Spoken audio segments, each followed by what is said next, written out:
Hi, my name is Shai, and today we are going to be talking about issues in Canadian geography.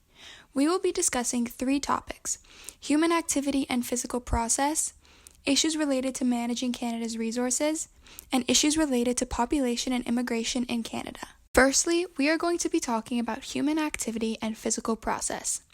The city we are going to be talking about is Calgary, Alberta. Calgary has a a dry grassy plain. Steppes occur in temperate climates which lie between the tropics and polar regions, with an average annual temperature of 3.6 degrees and has an average temperature of 26.4 and a total precipitation of 421.2.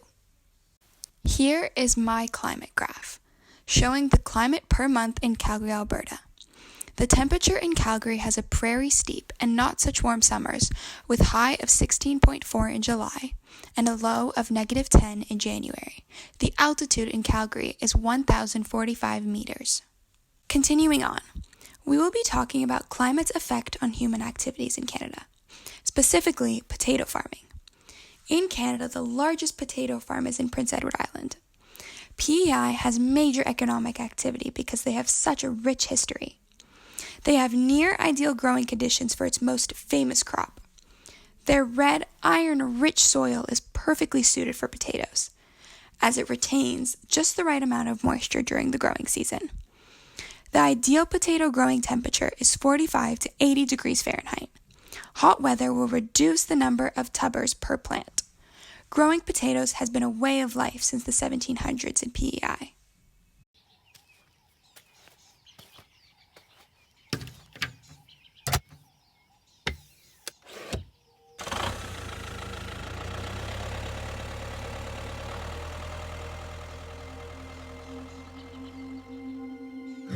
What does it take to grow a quality potato?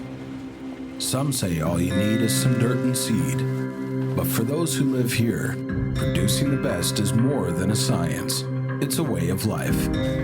It takes all the right ingredients: rich, red soil, the perfect climate, and the spirit to persevere. It takes the work of many hands, our history, and lessons learned, and demands respect, caring for the environment that provides today and for generations to come. So what does it take to grow a quality potato? Where we come from, it takes an island. Canada's food island, PEI potatoes.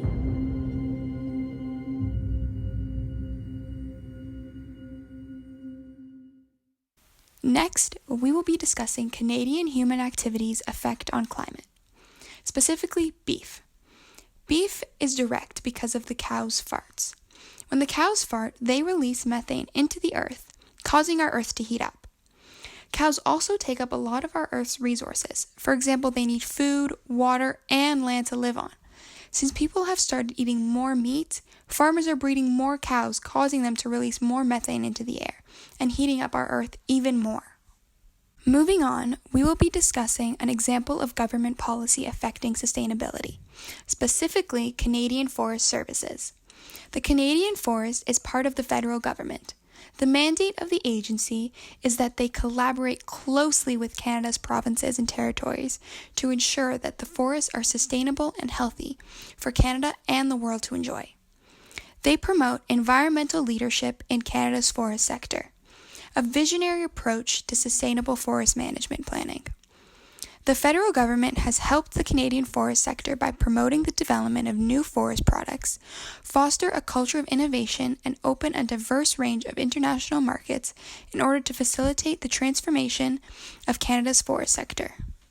Now we will be analyzing pollution in the air. In 2015, air pollution cost families in Canada $36 billion in illness and premature death. Climate change is expected to cost Canada's economy $5 billion annually by 2020.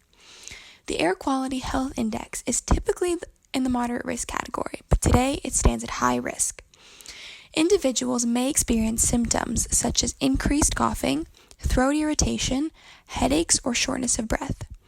The statement read, it warned that children, seniors, and people with health conditions like asthma are most at risk. The negative consequences of air pollution is more people would have premature deaths because of the air being so polluted, and the air quality health index would continue to get worse. One valid strategy the Canada's economy could implant are increasing gas prices so people wouldn't drive as much, and the air would be cleaner and better to breathe. Another strategy they could use is to increase the range of energy-efficient products. Moving forward, we will be talking about immigrant issues in 2017. In 2017, 30,279 Chinese immigrants came to Canada. Some reasons why they came to Canada are because of push factors such as floods and wars in China. It made it hard for people to grow crops or food, live in safety and peace, or make a living. One challenge Canada had to address as a result of immigrants coming from China are when a student walks into a class not knowing much English, the challenge would be the teachers trying to teach the immigrant child since they don't speak a word of English. One population issue in Canada because of immigrants from China and everywhere else is job opportunities. As a result of this, when they move here, more jobs are being taken away from the people that aren't immigrants and have always lived here.